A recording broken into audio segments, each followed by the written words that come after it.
Hello everyone, good morning. কেমন আছো তোমরা সবাই? ঘুম থেকে উঠেই আগে সকালের কাজগুলো কমপ্লিট করে নিলাম। ছেলেকে মধু তুলসী খাওয়ানো, গপুকে ঘুম থেকে তোলা, বিছানা পরিষ্কার করা। ছেলের বিছানা পরিষ্কার করতেই আমার 1 ঘন্টা টাইম লাগে।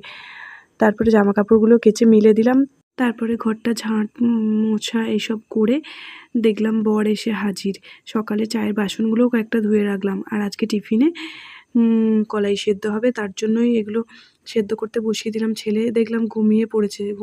ওকে শুইয়ে সুজি করতে চলে এলাম আর ভাতটাও বসিয়ে দিলাম। এই কই মাছগুলো বার করে ফ্রিজ থেকে রাখলাম, আজকে রান্না হবে। সবজিগুলোও কাটতে বসে পড়লাম। স্নান সেরে আজকে গেছিলাম, সামনেই নাম সংকীর্তন হচ্ছে সেখানে। তার ছেলের ডালটা আলাদা করে রাখা ছিল, সেটা দিয়ে ওকে ভাতটা খাইয়ে দিলাম। তারপরে আজকে দুপুরে লাঞ্চে হয়েছিল মাছের তেল ঝাল, বিউলির ডাল, এঁচোড়ের তরকারি আর নিমপাতা দিয়ে সজনে ডাঁটা। সন্ধেবেলা রেডি হয়ে গেছিলাম ছেলেকে নিয়ে আবার একবার কীর্তন শুনতে। চলো বাই, দেখা হচ্ছে নেক্সট ভিডিওতে।